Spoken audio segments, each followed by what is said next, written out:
انسان کسی کی تقلید یا پیروی ضرور کرتا ہے. A human by nature want to be led. یہ لیڈرشپ اور فالوورشپ کا جو کانسیپٹ ہے کتنا مضبوط ہے. جانوروں میں نہیں ہوتا, انسانوں میں ہے. انسان کسی نہ کسی ثقافت کی, کسی انسان کو بیس بنا کر کوئی ماضی کی اقدار, کوئی ثقافت, کوئی نہ کوئی بیکن ہاؤس ایسا ہوتا ہے جس کے پیچھے ساری زندگی گزار دیتا ہے. جانوروں میں یہ نہیں ہوتا. ایک بکری امریکہ میں رہتی ہے, میں کرے گی, پتے کھائے گی. پاکستان میں بکری رہتی ہے, سیم. اور ایک کوا یو ایس اے میں ہے, کائیں کرے گا. پاکستانی کوا بھی کائیں کرتا ہے, کیونکہ جانور کسی کی پیروی نہیں کر رہا. لیکن یہ انسان دنیا میں جہاں بھی گیا اس نے اپنی نئی دنیا بسا لی. ایشیا ہو, گلف ہو اور یورپ ہو, سب کے کھانے کا انداز مختلف ہے, سب کے کپڑے پہننے کا انداز مختلف ہے, کیونکہ انسان ہے, ڈیفرنٹ ان کے معیار ہوتے ہیں. یہاں سوال پیدا ہوتا ہے, کیا کوئی ایک ایسا رہنما ہے, کوئی ایک ایسا سٹینڈرڈ ہے جس کی دنیا میں رہنے والے کسی بھی زمانے کے سارے انسان پیروی کریں تو ان کی جسمانی اور روحانی زندگی میں ترقی ہونا شروع ہو جائے, اشرف المخلوقات کا جو سٹیٹس ہے وہ اسے ہٹ کر جائیں؟ اور وہ رہنما بہت مضبوط ہونا چاہیے. قرآن مجید میں آیا, بے شک تمہارے لیے رسول اللہ صلی اللہ علیہ وسلم کی پیروی بہتر ہے, حتمی, اٹل, ہر زمانے کے لیے آل ٹائم ویلڈ. اور اگر سائنس کی بات کرتے ہیں تو یاد رکھیے science is constantly changing. Science بدل رہی ہے, ایک رات کچھ اور ہوتی ہے, دن میں کچھ اور ہو جاتی ہے, اور یہ بری بات نہیں ہے. This is the beauty of science, but it has still to reach at a conclusive level. Science میں ہائپوتھیسس ہوتا ہے, مفروضہ بنایا جاتا ہے, پھر مختلف ٹرائل اینڈ ایرر, ایک سسٹم, ایک پروسیس کے بعد, ڈفرنٹ ایکسپیریمنٹیشن کے بعد وہ ہائپوتھیسس تھیوری بنتی ہے, اور وہ تھیوری ایک خاص عرصے کے بعد لا بن جاتا ہے, اور وہ لا بھی ٹوٹ جاتا ہے کیونکہ نئی ایکسپیریمنٹیشن ہوتی ہے, نئے لوگ آتے ہیں, نیا فوکس ہوتا ہے. اور یہ کوئی بری بات نہیں ہے, کوئی چیز نئی ایجاد ہو تو یہ سیلیبریشن ہے, یہ خوشی منائی جاتی ہے, یہ کوئی ڈیزاسٹر یا ڈسرے نہیں ہوتا. 5000 ادویات جن پہ تجربات شروع کیے جاتے ہیں نا, صرف 5 ہیومن ٹرائل تک پہنچتی ہیں, یعنی انسانوں پہ تجربات صرف 5 دوائیوں کا کیا جائے گا. شروع بات 5000 سے ہوئی تھی, لیکن اب فائزر نے اور سنوفی ایونٹس نے آئی بی ایم گوگل کے ساتھ میچ اپ کیا ہے, آرٹیفیشل انٹیلیجنس کے ذریعے فوکسڈ اپروچ وہ رکھیں گے.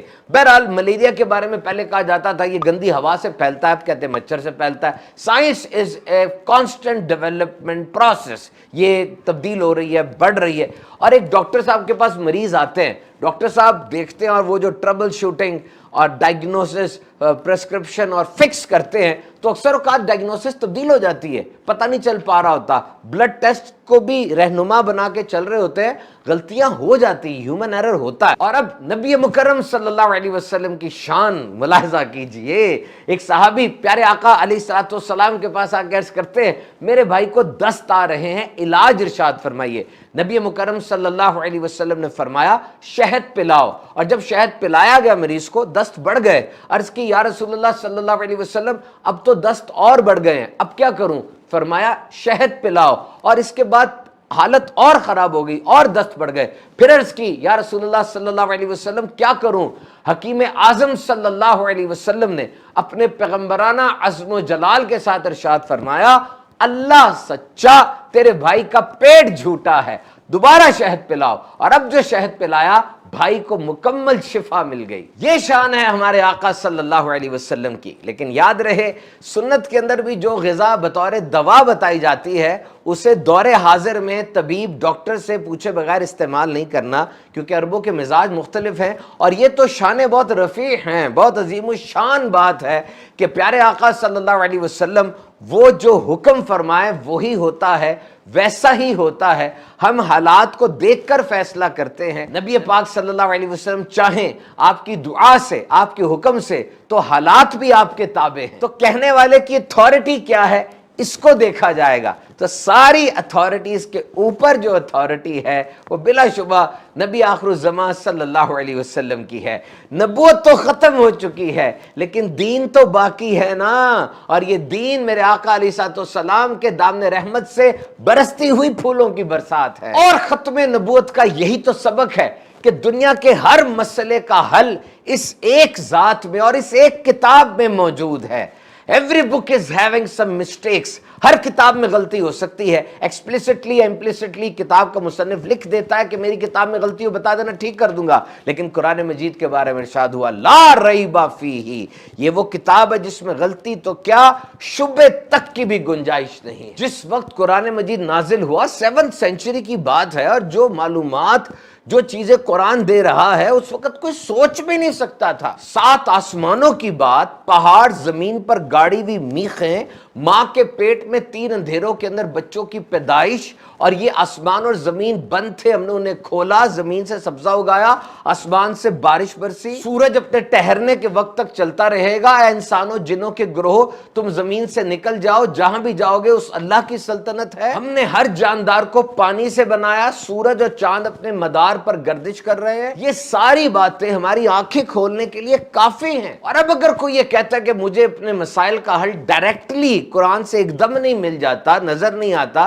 تو دیکھیے میڈیکل سائنس کی کتاب ہوتی ہے بیسک اناٹمی کی، آپ وہ کتاب ایک میڈیکل سٹوڈنٹ کو دیں جو بھی کالج میں پڑھ رہا ہے، وہ اپنے علم کے مطابق اس کتاب سے سیکھے گا۔ اگر وہی کتاب آپ سینئر رجسٹرار کو، اسسٹنٹ پروفیسر کو، فل پروفیسر کو، پورے ہسپتال کے سب سے بڑے ڈین ڈاکٹر کو دیں گے، وہ اپنی صلاحیت کے مطابق اس کتاب سے سیکھے گا۔